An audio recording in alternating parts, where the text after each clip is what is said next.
This is our 60th anniversary year, and I like to take at least some of our lectures and speakers and explain how they relate to the history of this organization. We began this series last month with a lecture by Ron Granieri on what is geopolitics and why does it matter, because FPRI's method has been the geopolitical perspective that our founder, Strauss-Hupé, embedded in it in 1955.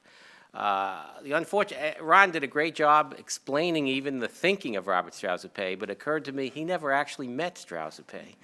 Well, tonight's speaker did get to know Strauss-Hupé pretty well, I think, in the years. Adam was an undergraduate of Penn, and it was right after he graduated from Penn that he got his start at FPRI. And that's the other theme I like to bring to light, is that a lot of the leading thinkers and practitioners of foreign policy today actually got their start at the Foreign Policy Research Institute.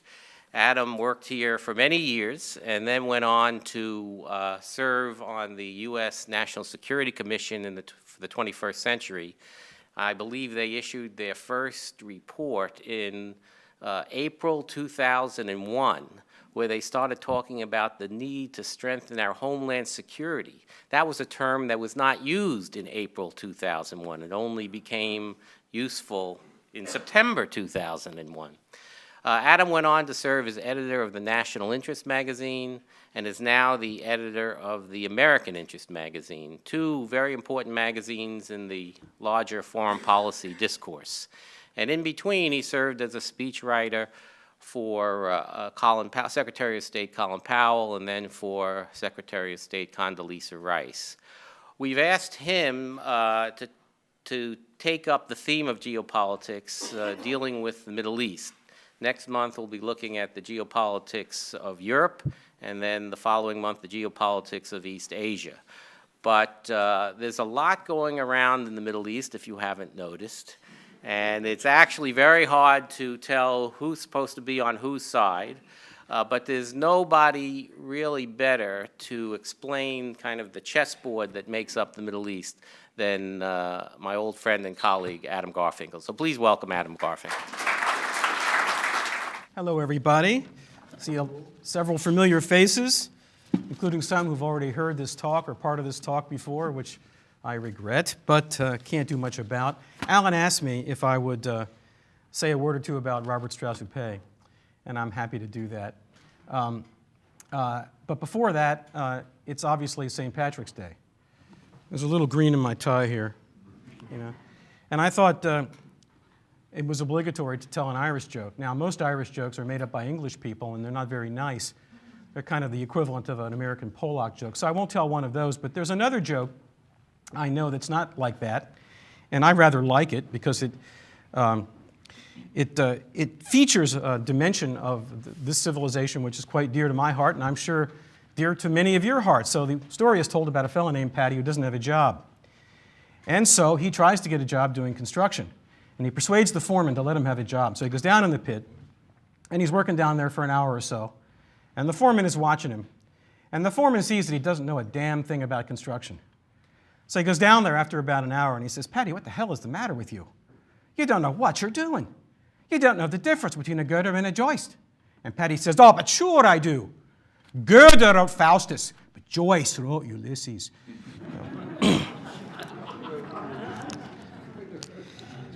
Yeah, I'll drink to that. It's not green water, but it's water.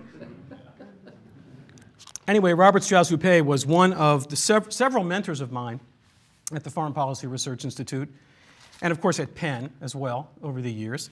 And just kind of coincidentally, in today's New York Times, a column by David Brooks called Skills in Flux really captures what was so special, not just about Robert Strauss-Hupé, but about many of the mentors that I was privileged to get to know and learn from at FPRI and at Penn. And so I'd like to just read part of the column. I'm sorry if this is repetitious for some of you, and it's right on the crease, wouldn't you know it.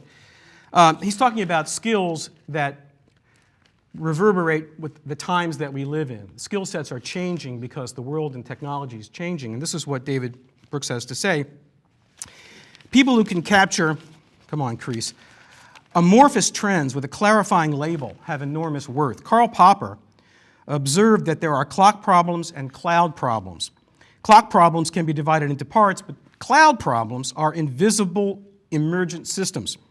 A culture problem is a cloud, so is a personality, an era, and a social environment. Since it is easier to think deductively, most people try to turn cloud problems into clock problems, but a few people are able to look at a complex situation, this is the important part, grasp the gist, and clarify it by naming what is going on. Such people tend to possess what he calls negative capacity, the ability to live with ambiguity and not leap to premature conclusions. They can absorb a stream of disparate data and rest in it until they can synthesize it into one trend, pattern, or generalization. Such people can create a mental model that helps them think about a phenomenon. As Oswald Chambers put it, and here's David quoting someone else, which is very generous, the author who benefits you most, or the speaker who benefits you most, right, is not someone who tells you something you didn't know before, but the one who gives expression to the truth that has been dumbly struggling in you for utterance. That's the kind of person that Robert Strauss-Hupé was. He had this ability to get his arms around vast and disparate data, synthesize it, and name it in a way that made it intelligible. That's what he could do. It's a rare skill. It's something that other mentors of mine have demonstrated before me. It's something that I've tried to emulate and learn myself with, I have to say, very mixed success. But I still try. You know, one does one's best, right? Let me tell you a story briefly about Robert Strauss-Hupé. The FPR had a party for him on a birthday. I think it was a 95th birthday, or I don't know. It was up there. It was an advanced birthday. So I remember this young woman holding a glass of champagne or something and coming up to Ambassador Strauss-Hupé and saying, "Oh, Mr. Ambassador, to what quality do you owe your long life?" And he used to smoke these little brown cigarillos, you know. It smelled like a small burning garbage dump to me, but he loved them. And he said, "My dear, I owe my long life to the fact that I have not yet died." That was pretty good, but then about 15 minutes later, another young person came up to him and said, "Mr. Ambassador, can I ask you a question?" He said, "Certainly." He said, "It's not easy growing old. That's clear. Is there anything about growing old that is particularly enjoyable?" And without missing a beat, Strauss-Hupé said, "Yes, one's enemies tend to fall silent." So he was a remarkable fellow, and I learned a great deal from him. If he were alive today, he'd be, I don't know, 120, I don't know what he'd be. But he's not, so I have to try to do what he might have done in a similar circumstance. The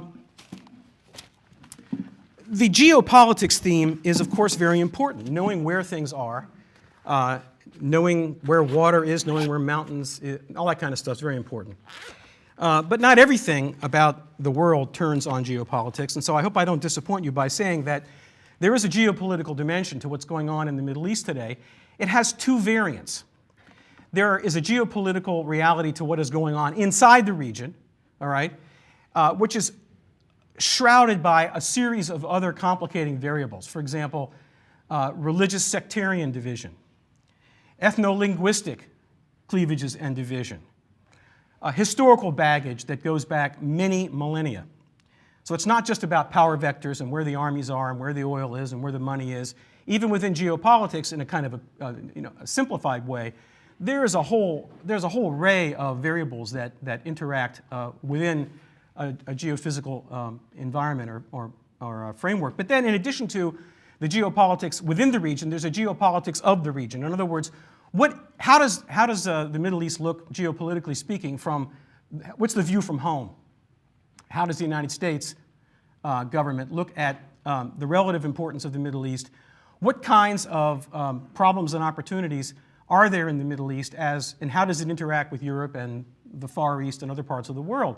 So these are the two dimensions of geopolitics that come into play, and I will return to some of this in a minute, but I have to say that what is really happening in the region right now is not so much about geopolitics is sort of epiphenomenal right now. It's a second-order series of considerations. What's really going on in the region is a little deeper than that. And the reason is because when you take the geopolitical frame, at least when you take it the way that it's normally understood, the way that most people think about it and talk about it, there's a presumption of state actors. They may be nation states, they may be empires, they may be any sort of confabulation of executive power, but the assumption is that there are governments, and these governments have executive agency, and they can make decisions, and that more often than not, they control what goes on in their territory, because we're talking about Westphalian units, the territorial state, right? But what is really important about the Middle East today, and what is most characteristic of it, is its statelessness. Or let's put it this way, that's a little bit excessive, is its proliferation of failing and failed states. The Westphalian units that we took for granted most of our lives and into the Cold War and so on, those units are now under great pressure. The state is under pressure and a lot of tension the world over. It's not just in the Middle East or in West Africa. And we'll come back to that in a minute as to why that is. But where states have been most fragile, where they have comported less well with the social structure and cultural predicates of the societies, they have tended to be most fragile, least successful units of political organization, mobilization, and success. So we're seeing now this phenomenon in the Middle East. A lot of people have taken the geopolitical frame, for example, and they've said, oh, look, what's really happening is that the Sykes-Picot system created after the First World War with the dissolution of the Ottoman Empire is crumbling. Well, sure it is. But it's crumbling because the state units themselves are either crumbling or are in danger of crumbling.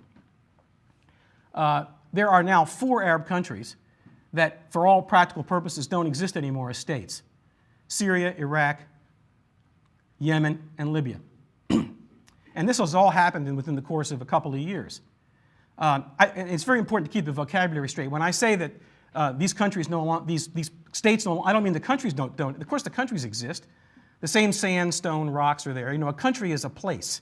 I have to do this because I find that a lot of students, but I find that a lot of older Americans too, don't have the vocabulary right to think seriously about these subjects. A lot of Americans think that the word country, the word nation, the word state, and the word nation-state are all synonyms.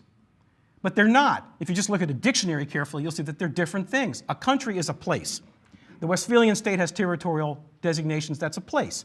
A nation is a group of people who think they have enough in common to get away with calling themselves a nation. That's Hans Kohn's famous definition of a nation. I had a student some years ago who didn't understand this vocabulary distinction very well. Came to me after class, very enthusiastic, and he said, "Oh, professor, I had a terrific summer. I drove clear across the nation and back." I said, "You've just confessed to multiple vehicular homicide." He had no idea what I was talking about. A state is a governmental apparatus that rules the nation in the country. A nation-state is a normative term, dates from the 19th century, which basically says that the state and the nation, the ethno-linguistic majority, should be isomorphic. So that, for example, German speakers should not be ruling Czechs, Czechs should be ruling Czechs. Russians should not be ruling Finns, Finns should be ruling, and that's what these words mean, all right? And the way a lot of people throw these things around like they're synonyms drives me nuts. So it's the state that's collapsing in a lot of the Arab world, not the nation. What are we talking? What nation are we talking about? That's an interesting subject in itself. And of course, the country's still there. As for nation-state, that term actually never applied very well to most of the Arab countries because the Arabs think of themselves as a single nation, divided into 22 or 23 parts, depending on how you think about it. So this Western grid that arose organically from Western history into the early modern period where Britain and France and the Netherlands and Spain all sort of become modern states as we understand it. And as Max Weber explained to us years ago, of course he's not been around for a while, that a modern state has a bureaucracy, it has routinized authority, it no longer relies on charisma, it has moved beyond the patrimonial state where tribes or clans or individuals more or less essentially owned the country, and it has now branched out and has become modern. And this, of course, is all dovetailed with the development of modern capital. So I'm not going to give you a deep history lesson, but Middle Eastern states did not go through this organic experience. The basic units of coherence, of social coherence and authority in most of this part of the world depended on tribe and sect and locality. And so when the Ottoman Empire collapsed in World War I, for Britain and France mainly, to come and superimpose this Westphalian grid on top of this region, of course it worked. I mean, you saw it. They had constitutions, they had presidents and prime ministers and parliaments and so forth and so on, but it never really fit very well with the precursor social structure and culture. Those are two different things to an anthropologist, by the way. Some of them work better than others. In place, there was a sense of stateness in some of the countries of the Middle East. Egypt is a good example. Mesopotamia, Iraq, in a sense, was, though not in the shape that the British created it in 1920. So when the modern pressures on the state began to rattle all states, the weakest ones have begun to collapse first. And to be specific, let's talk about some of these countries. And then we'll get around to things like what people call the Islamic State or ISIS or Daesh in the Arabic acronym. You can pick your own name, I don't really care. The United States is responsible in part or in whole, or in large part, for several of these disintegrated states. Not that they wouldn't have fallen apart on their own eventually. They were pretty much aging regimes and strained circumstances anyhow. But to see how this plays into what you see in the newspaper in the morning and into geopolitics, let's take Iraq. Iraq under Saddam Hussein, under the Ba'ath Party, from 1968 on, was, let's face it, a nasty place. It was a menace to most of its neighbors, Kuwait being a case in point, Iran being another case in point, and the Kurds inside the country. The Anfal campaign, you probably remember, some of you remember that from the late 80s. A nasty regime, and Iraq seemed to be a sort of modernistic or progressive, quote unquote, kind of socialist country. I mean, Saddam Hussein and most of the people back, most of his associates back in the day, they didn't walk around in distachos. They didn't walk around in robes and white keffiyeh. They walked around looking like any Westerner would dress. So you figure, well, this is a modernizing or a progressive kind of regime. And in Egypt they did the same thing, and in Syria they did the same thing, and other places, But the truth of the matter is that the facade of these modern institutions never penetrated very far into Iraqi society. And so when the United States came along, whether for good or bad reason, we can talk about for weeks, and basically took a little ball-peen hammer and tapped the crystalline structure that was the fragile edifice of the Iraqi state. It shattered into a million pieces, and the natural inclination of the society was to move back to its organic forms of association, which were sect and tribe. Sometimes overlapping, often overlapping, but not always. Not always. And locality. And in the case of Iraq, of course, you have not only a sectarian division between Shia and Sunni, but you have an ethnographic distinction between Arabs and Kurds, right? And other small groups, Turkomans. Let's just leave them aside because we don't have time. Boy, do we not have time. So we smashed this state, basically, and then we try to put it together with something called, it's another example of how the vocabulary is often misused. We call it nation building. That really wasn't what we tried to do in Iraq. What we were trying to do was state building. We were trying to create a government apparatus that would actually cohere. We did not succeed. Transferring institutions from one culture to another is very difficult. We haven't figured out how to do. We know how to do it in a couple of cases. We sort of did it in Germany, but that's a Western country. We sort of did it in Japan, but look what we had to do in order to set the stage. We had to basically reduce these places to rubble, get people on their knees, and then sit on their faces for 50 years. It's hard for me to imagine the United States doing that anywhere in the world right now. We just don't have the patience for that kind of thing, and we certainly don't have the money. Put that aside, all right? So we smashed the Iraqi state. It basically splinters into the three provinces, the three Ottoman provinces that Percy Cox and Gertrude Bell stuck together in 1920. And that's pretty much where it is right now. Now there's some toing and froing here, and the geopolitics works into the sectarian cleavages that I spoke about before. these have been building steadily since 1979, a crucial year, all right?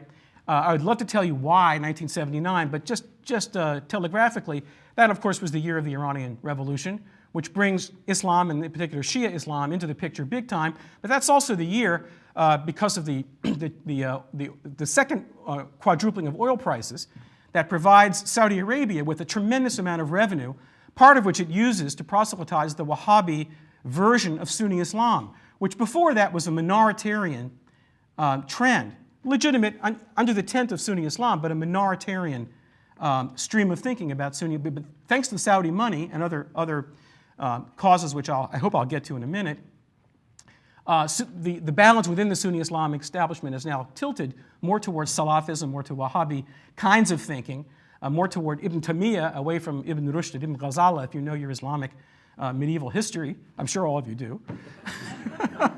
And from that time, the theological radicalization and revolution within Shiism and Sunnism have been moving toward one another, immovable force and big train. Pick your metaphor. You could do better than that, I know. So this has been growing for some time. Now, of course, Iran is a Shia country. It wasn't always a Shia country, but thanks to Shah Abbas and the Ottoman Safavid Wars of the 16th century, became a Shia country. So obviously, Iran has an interest, both geopolitical, strategic, and religious, in making sure that the Shia government in Baghdad survives and prospers. That's why you're seeing Iranian-supported militia and Iranian troops proper fighting in Iraq, and have just taken Tikrit, or taken most of Tikrit, which is a Sunni town, in just the last couple of days, right? And there are a lot of people in the United States who are really worried about this. That the Iranians are clearly they're out mobilizing, sending military forces all over the place, through Hezbollah into Syria, in Lebanon, through the Houthis in Yemen, and so forth and so on. And this is a concern, all right? This is quite a concern in Washington.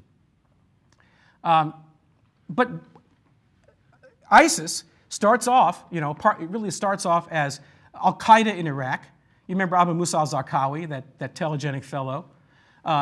It starts off because Iraq is shattered. There's no central authority that can govern the Sunni areas up in the northeastern part of the country. And Al-Qaeda sets roots down in the vacuum with the rescission of the Iraqi state after the war and the failure of the United States to put enough troops on the ground to prevent it, assuming that would have worked.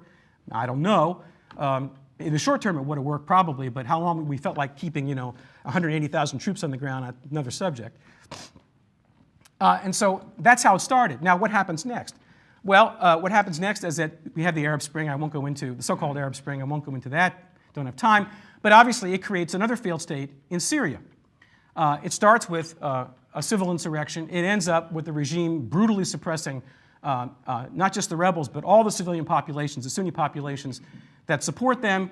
There are 4 major towns in Syria: Damascus, Homs, Homa, and Aleppo. Aleppo being actually the largest town in Syria. And the regime just pummels all of these support structures for these rebels. The rebels are not united. Sunnis in Syria have, to my best of my knowledge, have never been united. There's some pretty interesting stories about what that has led to in history, modern history. We don't have time for them, as usual. When I do this stuff, when I teach, it takes me a whole semester. It takes 13 weeks. That's 39 lecture hours and 4 times that much reading for the students. And I'm trying to do this here in 20 minutes. So forgive me if I say we don't have time. So what happens in Syria? In Syria, you have a situation where the country begins to polarize. And the longer the civil war goes on, the more radicalized both sides get, but especially the Sunni side. And I've been writing about this on my blog ever since it began, and even before. And you didn't have to be a rocket scientist. All you had to be was like basically sentient and do this for a day job to see that the longer this went on, the more likely it would be that the sides would polarize and that religious symbols and mobilization devices would be the way that recruitment and retention and cohesion would be created in these various groups. So that's what happened, basically, in a nutshell. You have radical Sunnis in Syria, and the majority of population in Syria is Sunni, so it's ruled by Alawis, a minoritarian group. Alawis are not Shia. People like to say that Alawis and Shia are the same thing. This is not true. The Shia in Iran are Jafari or Twelver Shias. There are virtually no Twelver Shias in Syria. There's some Ismailis, those are Seveners. Again, we don't have time to explain these things if you don't already know these things. Alawi Islam is heterodox, and that's good enough for Iran in the case that they're trying to discomfit the Sunni world. And so you have a growing civil war. Now, the Obama administration elected early on when it looked like the smart money was that Bashar al-Assad couldn't survive the rebellion. And so what did the president say? He's got to go, right? That looked like an easy bet because he was going to go anyway, it seemed, and we didn't have to do anything to make it happen. That's putting yourself on the so-called right side of history. I hate that term. Anyway, so look, below and behold, it didn't happen. The Iranians, through Hezbollah, and the Russians came to the Syrian regime's rescue, and pretty soon, after a while, the situation began to stabilize militarily, and then the tide began to turn, and the rebels, because of their disunity and other factors, began to be more or less on the defensive. And this war has now gone on for about 4 years, right? And more than 200,000 people have been killed, mostly innocents, mostly unarmed civilians. It's been horrific. Now, here you are in a region where sectarian conflict is omnipresent in people's minds. By the way, where history is a living memory.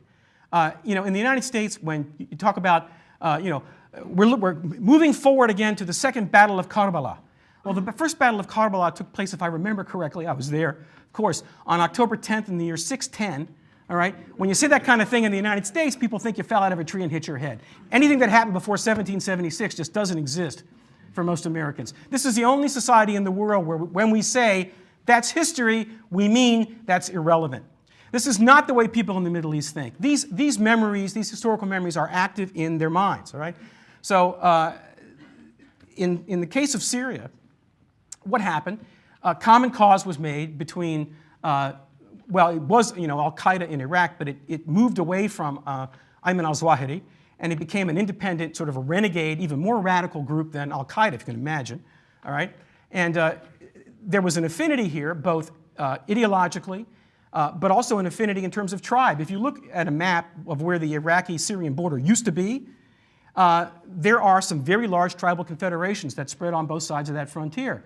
And the border, for all practical purposes, isn't there. And Abu Bakr, who succeeded Muhammad, told everybody, Arabs, learn your genealogies. All right? The territorial state is not the way Arabs think of political authority. They think of it in terms of who you're related to. Wherever the people that you're related to in concentric circles out from the core, wherever you move, that's where your state is. It's kind of like a mobile feast, except it's a mobile state, within reason, okay? So these two groups, now why would this happen? Well, here are these massacres, all right, these horrible massacres by the Syrian regime and their Hezbollah mercenaries of Sunnis. Again, really, I don't even want to describe some of the things that were done to civilians because it's just not, it isn't proper before or after dinner in a crowd like this. But and here are these co-religionists, these Sunnis, and they're looking around and say, why aren't the Arab states, why aren't the Sunni Arab states coming to our defense? Why are they letting all these people be slaughtered? Where are the Saudis? Where are the Kuwaitis? Where are the Emiratis? Where are the Qataris? Where are all the Sunni Arabs? Why aren't they doing anything? Okay, well, you look at the Sunni Arab states today, and what you see is a bunch of extremely paranoid, feeble regimes. The paragon of them, of course, is the Al Khalifa family in Bahrain, which again has a Shia majority but a ruling Sunni monarchy. And then what about the Americans? Where are the Americans?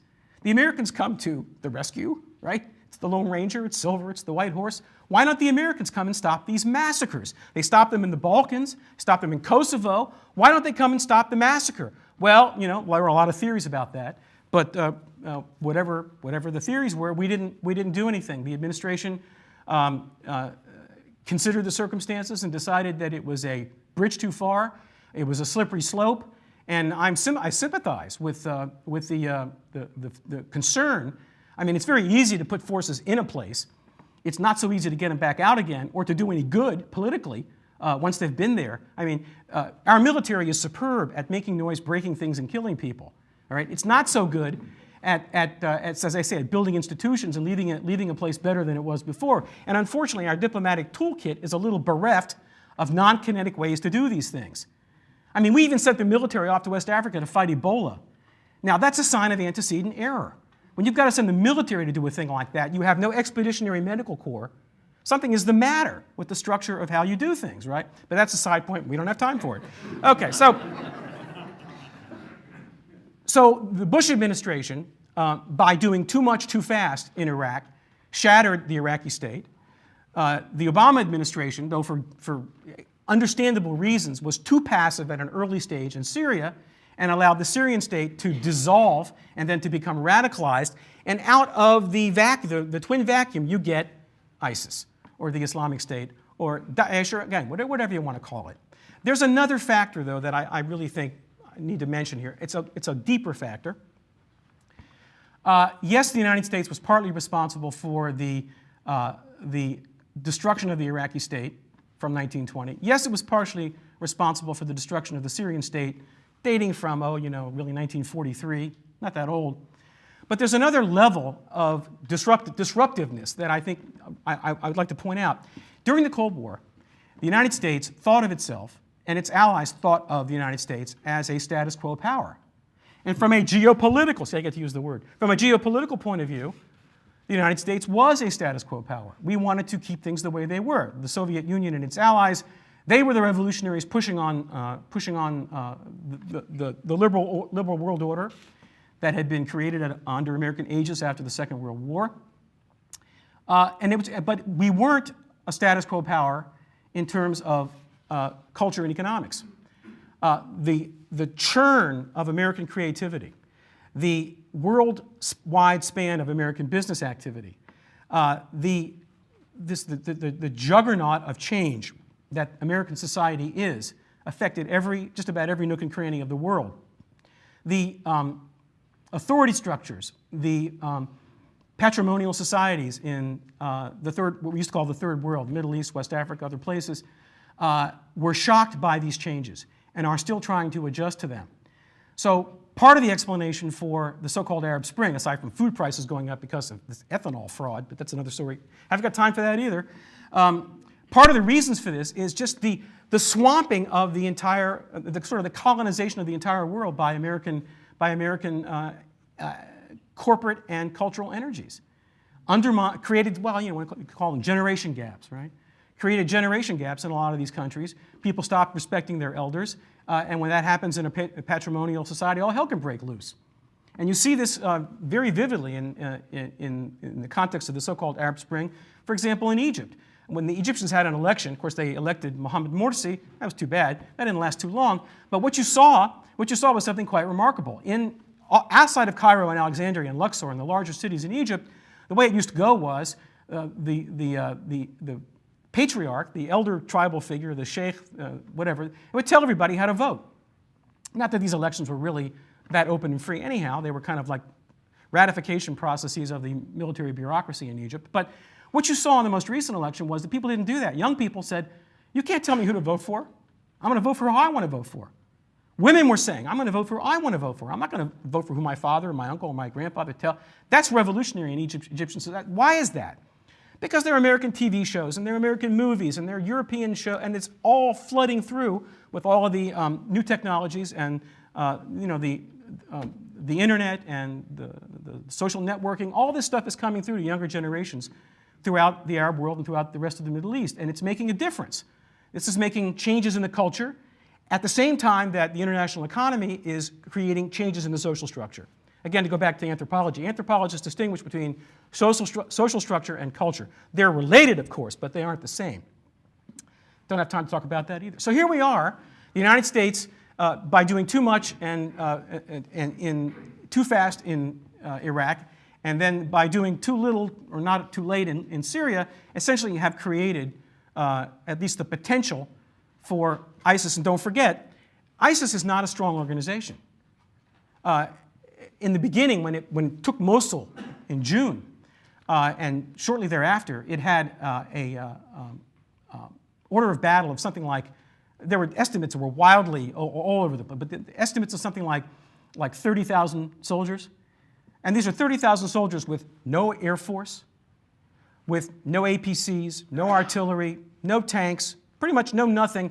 There was stuff that they got in Mosul and some money they got, and there were some old members of the Iraqi military, the Ba'ath, that was able to figure out how to use some of this stuff, although the old Iraqi order of battle was Soviet, not American. But basically, this was a rather underarmed group of young guys. And of course, some foreigners came in.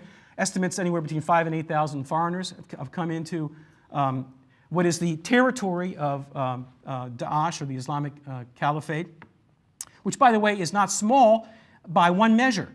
Again, geopolitics. The territory that Daesh controls is larger than the United Kingdom, if that helps you. It probably doesn't, because they don't control it all very well. The point I'm trying to make here is that Daesh is a very under-institutionalized organization, but it is pushing on an open door, because the level of institutionalization in the countries that it is operating in is even lower. So we're talking about relatively inept military forces, relatively, well, modest is a nice word, capacity for governance in these places. So everything's relative, right? And we're talking about highly under-institutionalized kinds of organizations. And they are prone to heterodoxy. Heterodoxy is always prone to further splits, so they split within each other. And it's also important to understand, I had a lot of I didn't get all that excited about ISIS at first. I mean, the former Secretary of Defense Hagel made a comment that this was like the biggest threat to American interests in the world, and that they threatened everything, and that they're terrorists, and I'm sorry, I had a lot of difficulty with that, because it was clear to me that ISIS was a very ungainly coalition. You had a couple of, fanatical, chiliastic true believers. Abu Bakr al-Baghdadi, certainly one of them. He's certainly not alone. There's a core of, Salafi extremists there, no question about it. But there are also opportunists, people trying to make a buck when they got some money from oil and from robbing banks in Mosul. It's a rent a crowd, rent an army kind of a part of the world in some respects. They were promising people a lot of money. And if they would go from Syria to Iraq, or from Iraq to Syria as the case, and they were promising them a lot of stuff that they couldn't get otherwise. And I just want to show you, in the current issue of the magazine, which looks like this, even though the cover has this Chinese guy on it, the lead, when you get older, your fingers don't have any juice anymore, you can't turn pages. My friend Rasha al-Aqidi, who's from Mosul, and I titled this for her, Caliphatelism. So that's what editors get to do. Editors get to have great fun with titles. Anyway, she basically has an ear on what's going on in Mosul. Her parents are still there, her siblings are still there. And what she tells you in this fantastic essay is that a lot of what happened around Mosul was simply people of a lower socioeconomic echelon in the countryside getting revenge against the snooty types who lived in Mosul, against the urbanites. This had nothing whatsoever to do with ideology or theology or religion. This just had to do with social envy and revenge. Now, another part of the coalition, the initial coalition of ISIS, was made up of essentially tribal confederacies. Here's like the al-Wadanis, various tribes that straddle the border. So here they are. There's ISIS over there, okay? And they are crazy people, okay? And they are coming at you in Toyota trucks with machine guns on the back, and they are pulling over cars, and they are shooting people in the face 10 times, and they're having a ball because no one's shooting back, okay? And on the other side, all right, there are these Shiites. There's the Maliki types, these Shiites with Iranian backing, and these Iranian goon squads, financed goon squads. So what do? Okay? You've tried to make your peace several times with a Shia government in Baghdad. That didn't work out too well. But here are these lunatics coming from the other. What do? Okay? So a lot of this was simply, how shall we say, adult conversations between ISIS types and some of these tribal leaders. You leave us alone. We'll help you here. These are deals people make. Are these tribal sheikhs and their followers and these families, are they Salafis? Are they religious fanatics? No, they couldn't care less. So I wrote this on my blog back in June. I said, this is a very fragile coalition. As long as it's winning, strong horse kind of stuff, as long as it's winning, it'll attract recruits. It'll attract attention. It may even attract fealty from far away. but it's bound to fall apart. Very extreme groups like this never persist. They collapse. That's not true. I mean, there are examples in history of where fanatical lunatics actually can create some semblance of governance. The best example, actually, and the one that I thought of immediately when I got wind of what ISIS was doing, was the Almohad invasion of Almoravid Spain in the 12th century. Now, again, I think like this because I like history. But you say this kind of thing in Philadelphia, God, in Washington, and people just run out of the room screaming, Almohad, Almoravid, what are you talking about? But if some of you know this stuff, so you get the point.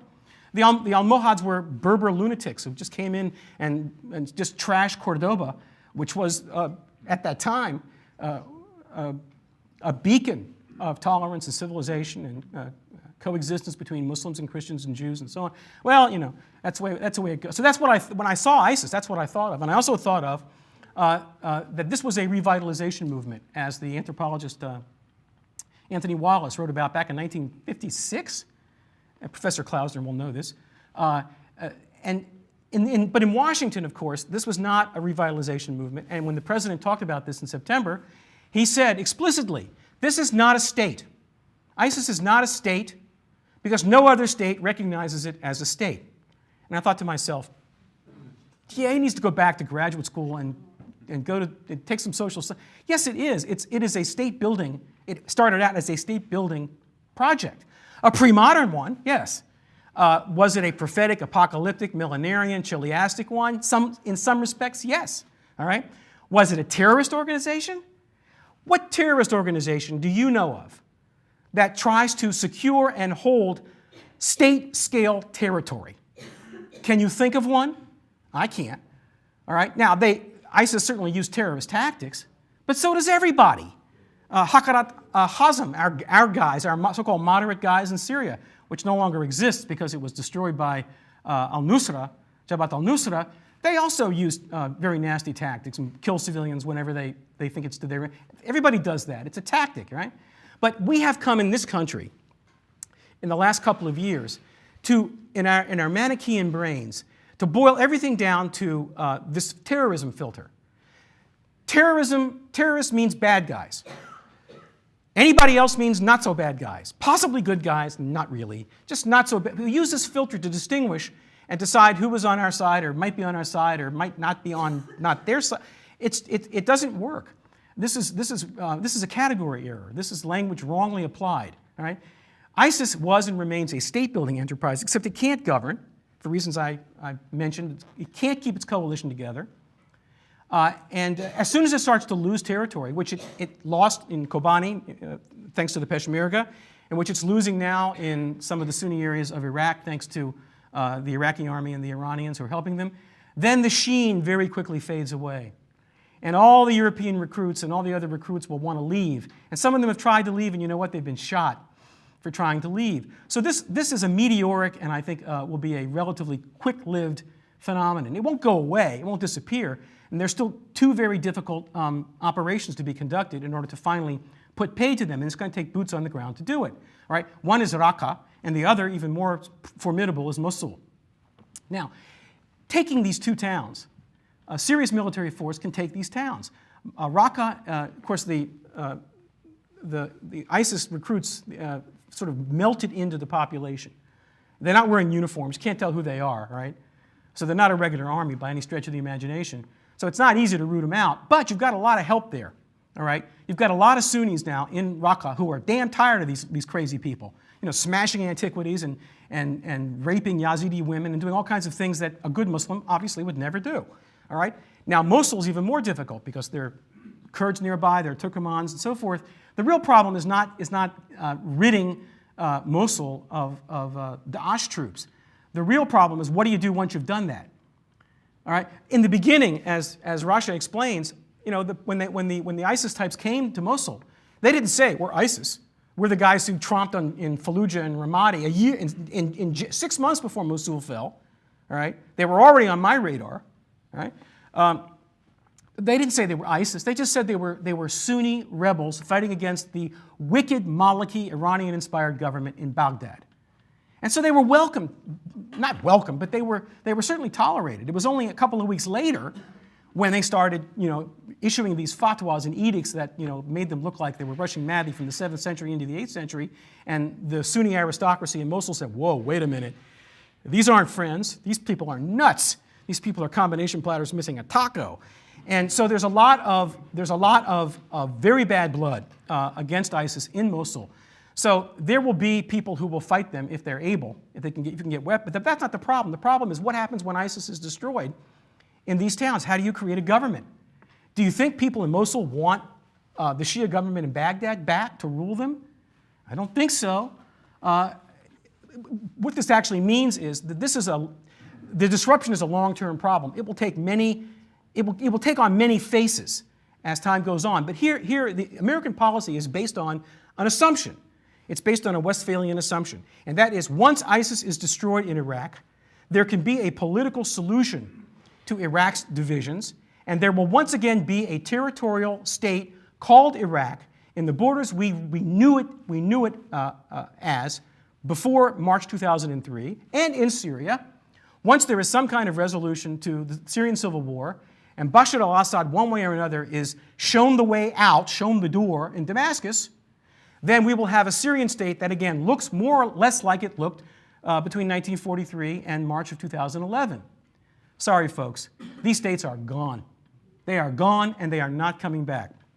What does that mean in terms of geopolitics and in terms of American policy?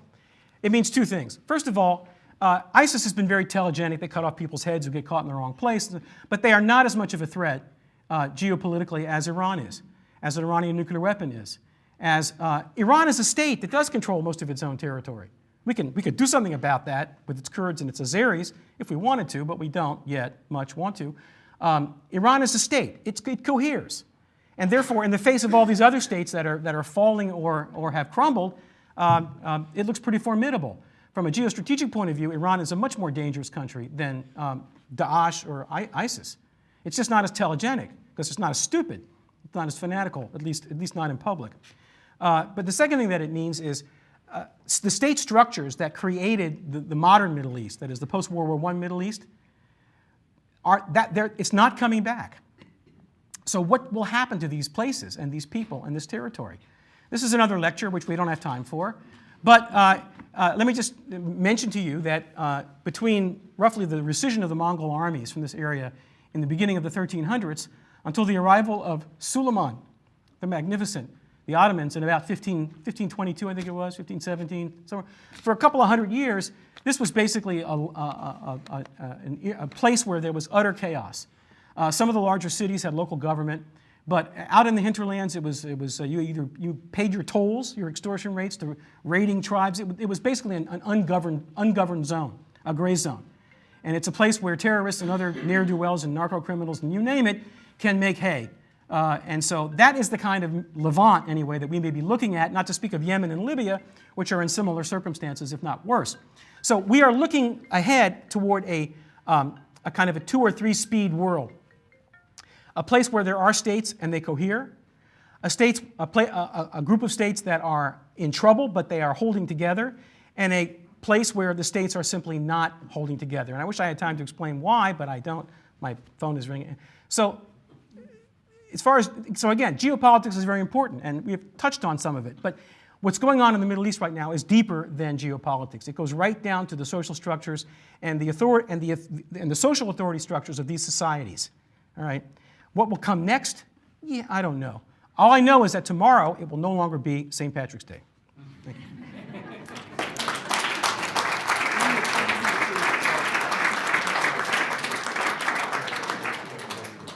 Thank you, Adam. There was a lot of stuff in that there.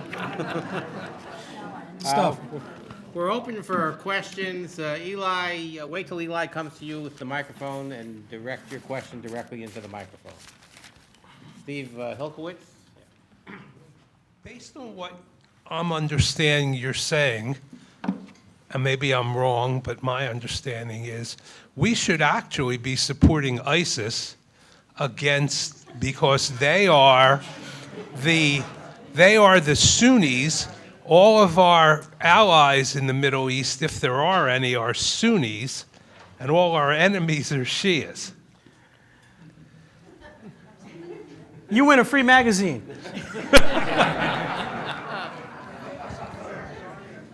Anybody who asks a good question wins a free magazine. What you say is very logical, and some people believe that, but I don't. You don't have to choose between one bad guy and another bad guy. Let me tell you a story, all right? A short story. Right now, the West, the United States, leading what goes under the name of the West, whatever you want to think of it as, is looking at a major sectarian cleavage in the Middle East and is wondering what to do about it. And some people say, well, we should support one side or the other as the lesser evil. The enemy of my enemy is my friend. And the logic you just rolled out suggests, well, the Iranians are more dangerous. They have a state structure. They may get a nuclear weapon. Therefore, we should. Okay, that's one way to think about it. Another way to think about it is a kind of a form of offshore balancing geopolitics. You support the side that's losing. You keep them fighting as long as possible until they wear each other down, and they're so angry at each other that they forget about you. All right? That's appealing to some, but it's appealing in a very superficial way. Because the longer this goes on, the more radicalized the populations and the fighters get. The more one generation, another generation, a third generation is lost, essentially. And the more dislocation and chaos will spread to other countries and other societies. So that's not a very attractive option either. But 500 years ago, again, I loved it. 500 years ago, the shoe was on the other foot. What do I mean? There was a Muslim great power, a Muslim superpower. It's called the Ottoman Empire. And it looked over, and what did it see? In 1517, Martin Luther nails his piece of paper to the church door in Wittenberg, and before very long, you have a major sectarian cleavage within Christendom. How does the Ottoman Empire is part of the international system of the day, right? How does the Ottoman Empire play? How does it navigate the wars of the Reformation? Well, it's an interesting question. There were 4 Muslim sultans during that epoch, 100 years really. In the beginning, of course, the wars of the Reformation were not state-centric. There was the Peasants' Revolt, which was a Chiliastic uprising. Remember, Thomas Müntzer and those people. I hope you have heard of these people. I don't know. There was a Chiliastic uprising in what is today Germany in the 1600s. Abu Bakr al-Baghdadi and Thomas Müntzer have a lot in common. All right. They have a lot in common with the zealots of first century Jewish Palestine. They have a lot in common with the Crusaders that savaged Jerusalem in 1099. They have a lot in common even with the American Indians who ghost danced after the Civil War. This is what Chiliastic violence is. It's not just Middle Eastern. It's not just Muslim. It's not just Arab.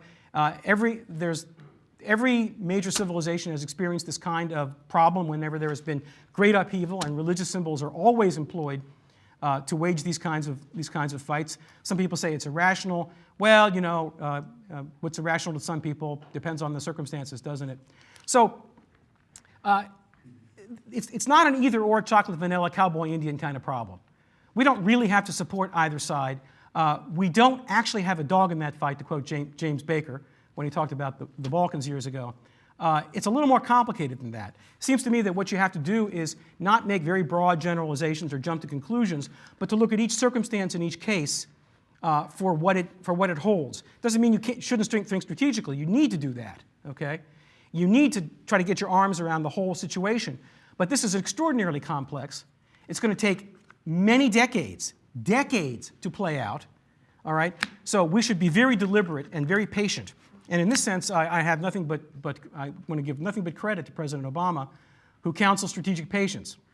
And that's the right thing to be doing in this particular case. Now, that doesn't mean that you don't do anything. I mean, they like to tout, leading from behind. Well, leading from behind is good work if you can get it. But leading from behind isn't the same as sitting on your behind, which is what they did in Syria, right? So, no, it's not an either-or proposition.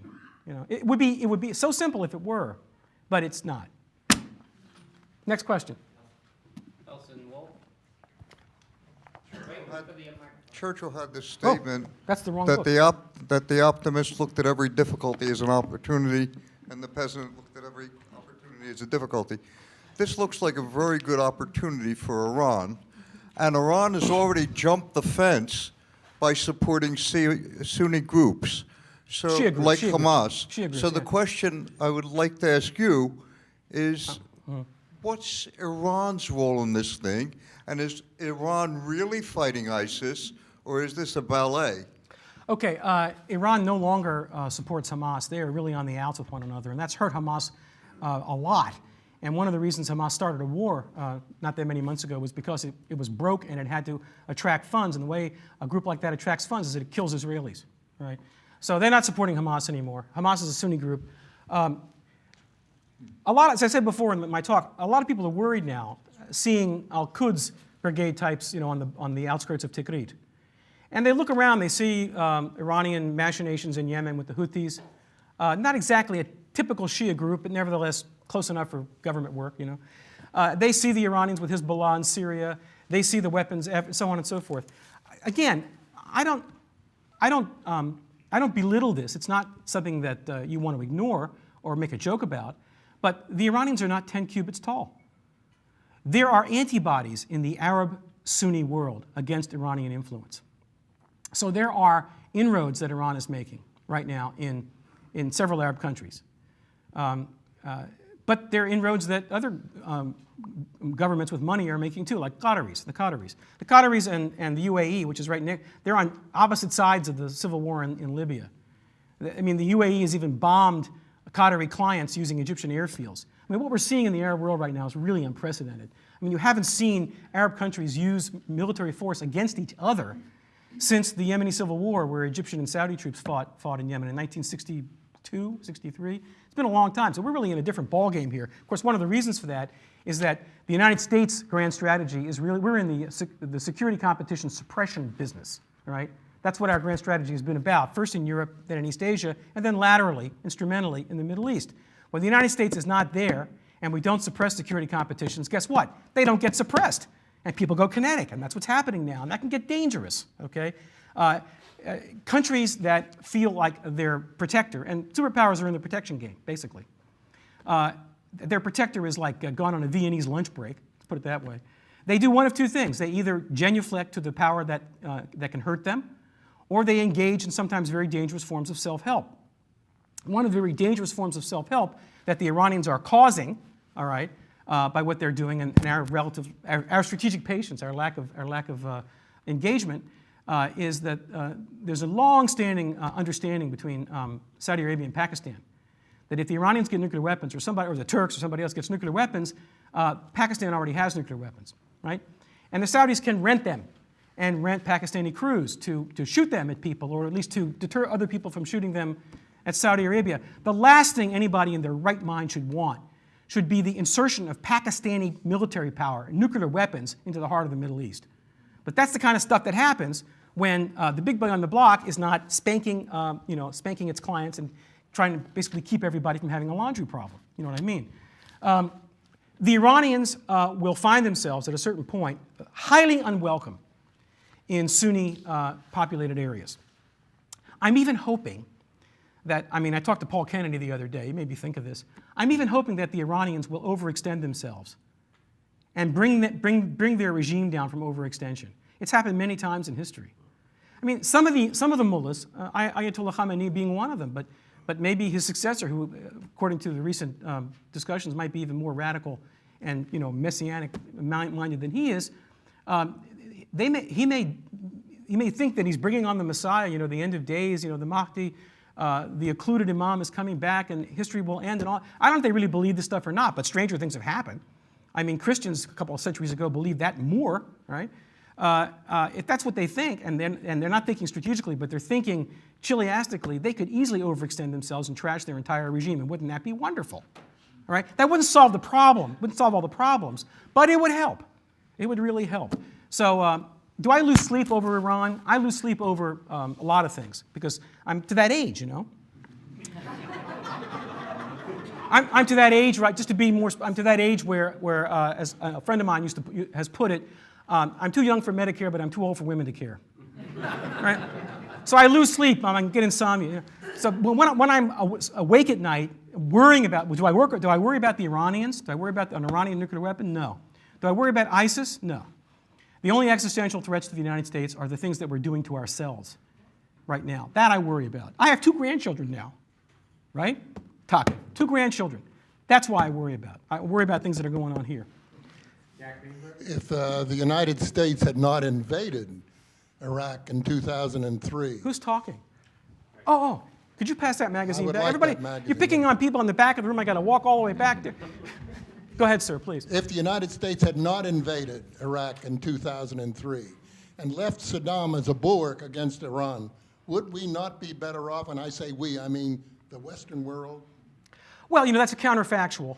And counterfactual history is loads of fun, but ultimately inconclusive, At the time, let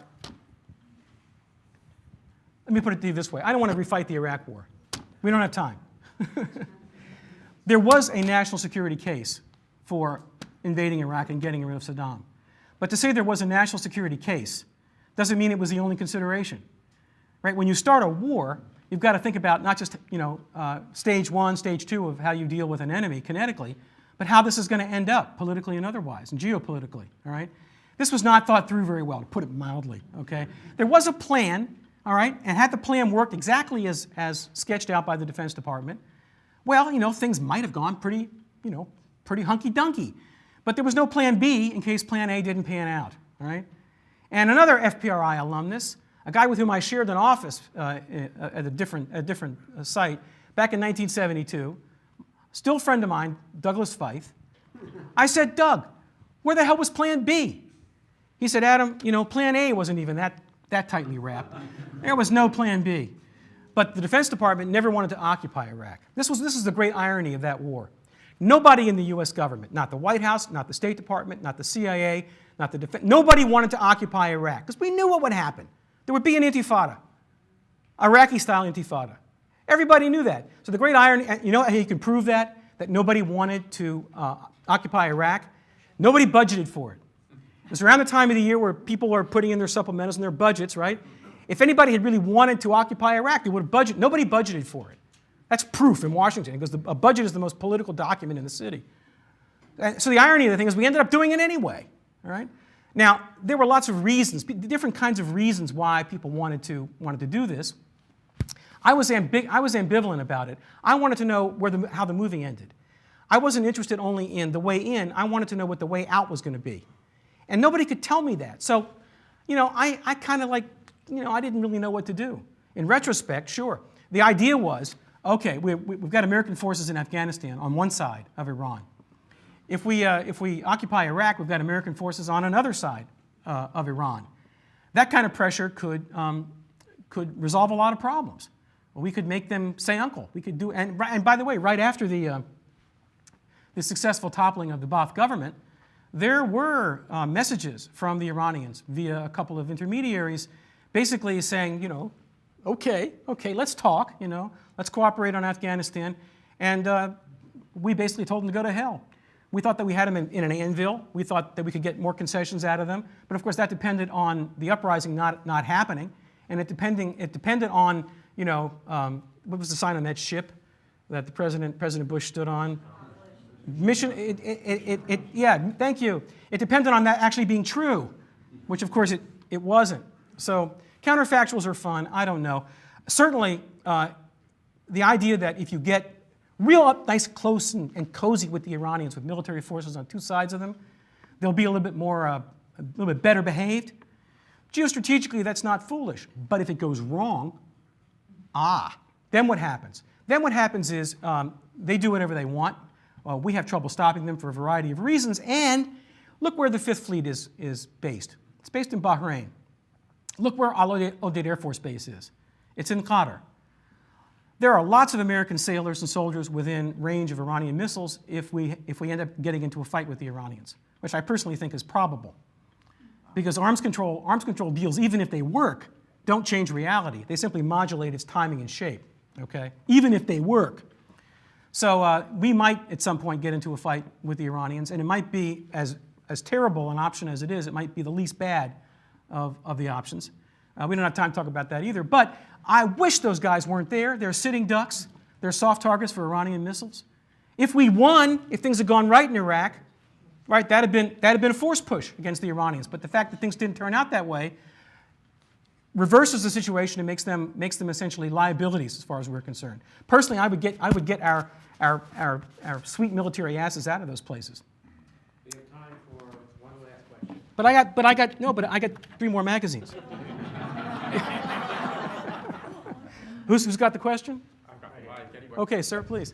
Since we've seen there are so many places where a non-coincident state and nation seem to be the source of the problem, and when we look at Yugoslavia, which essentially resolved into one where we devolved into nation states, why are we so resistant to, say, the breakup of Iraq? I mean, when Biden suggested it, people said foot and mouth again, but Yeah. it seems to be that that's the solution to a lot of these problems. Well, in the scholarly world, this whole business has been partition and so forth has been studied a fair bit, and some pretty serious political scientists and international relations types have basically run the gamut and tried to figure out under which circumstances did partition end up with a reasonably benign outcome, and in which circumstances did it not. And it's like in most political science studies, it's a mixed bag, right? It doesn't always work out so hot in the longer run. I mean, take a look at the former Yugoslavia. Okay, well, Ljubljana's doing all right. Slovenes are doing all right. Tiny little country. Croatia, well, we talk about, but where the war was, Bosnia-Herzegovina, Serbia, Republic Srpska, those places are basically frozen. The Dayton Accords kind of froze them. But they haven't made a lot of progress, really, toward cohabitation or tolerance. The war clarified some of the mixed-up boundaries so that you have more homogeneous places than you used to, but that problem's not solved. It's just frozen. My feeling is that at some point it'll melt at a very unpropitious time, no doubt. That's just the way life is. So that partition didn't solve anything. India-Pakistan, don't get me started. What did that solve? What a disaster. So yeah, sometimes it does. Now, in the case of Iraq, it is de facto partitioned right now. And as I say, it's not going to come back together again. I have argued for some time now that it is in American interest, as long as it can be coordinated properly, and this takes retail diplomacy and serious effort, as long as it can be coordinated with the Turks, who are not the ally they once were. They're a different bag of petunias now, if you'll excuse a mixed metaphor. An independent Kurdistan based on the Kurdish regional government in what used to be northern Iraq is a good idea. The Kurds like us. I don't know why, given our track record. They like us. They got a going concern up there. They're doing well. They're what I call proto-democratic. Not that their history has a lot of hope for liberal institutions, but they could certainly accomplish it, I think, in a relatively decent amount of time if they want. I believe in an independent Kurdistan would be a good idea. Again, as long as it can be arranged without breaking too much crockery, which takes a lot of care. So what does the Bush administration, what does the Obama administration do when ISIS erupts and so forth and they have a difficulty? The first country they go to speak with about this, right, is they send my old friend Jeffrey Feltman, Ambassador Feltman, to Tehran, right? The first place they should have sent somebody was to Ankara. So this is an administration that likes to engage and stretch out its hands to its adversaries, but as far as its friends are concerned, who are they? What's their name? Where are they? So that I think there's just a lot of things, a lot of what I would call sort of small and mid-range decisions that have given me a kind of a not great feeling about the professionalism and the strategic depth of the way the administration thinks and handles these things. They do a lot of crisis management, which is inevitable. It's just the way the world is, especially these days. And they have intuitions and ideas. They have a lot of ideas, right? But when it comes to actually putting them all together and where the rubber meets the road in reality, they struggle a little bit. They treat every volcanic eruption as a one-off. They don't integrate very well, it seems to me. So for a while, there was the accusation, I think reasonable, that we were trying to get in bed with the Iranians. We were trying to bring them in from the cold the same way Nixon brought in China from the cold. And we wouldn't do anything in Syria because we didn't want to hurt the Assad regime, because that would make the Iranians less likely to negotiate on their nuclear portfolio, whereas, of course, the opposite was true. If you get tough in the neighborhood, that gives them incentive to actually take you seriously. So that was totally screwed up. Again, adversary, friend, And so they were accused of basically wanting to get in bed with the Iranians. And certainly, whether that was true or not, the Saudis certainly believe it. They would still believe it. The Saudis have a phrase for the Iranians. the ambassador, Turkey al-Faisal, we want to cut off the head of the snake, right? What are the Americans doing? The Americans are negotiating with the snake. The Americans are taking the snake out to lunch in Geneva, right? We want to cut off, you know, so they believe it even if it's not true. So now, just in the last couple of days, what the administration, the White House spokesman says, well, yeah, Iran's a threat. Look at what they're doing. This is the first language like that we've heard in quite a while, right? There was a fellow named Manning, a British academic named Charles Manning, who said this most wonderful thing years ago. He said, you do not affect the position of a shadow by doing things to the shadow. So here we are bombing ISIS. Here we are bombing ISIS, all right, with some help, no boots on the ground. We're bombing ISIS. But the cause of ISIS is the destruction of the Iraqi state, but in particular, the butchery of 200,000 Sunnis in Syria by the Syrian regime. Now, we're not saying anymore, you know, except that our number one priority is ending the Syrian civil war by getting rid of this butcher in Damascus. And the only country with boots on the ground that would actually use the boots on the ground to solve this problem in Syria is Turkey. And why won't the Turks do it? Because the Turks understand that the source of the problem is in Syria. And ISIS is just a shadow. The Turks don't want to do things to the shadow. They want to do things to the source of the shadow. And we don't get it. All right? So I hope that answers your question a little bit.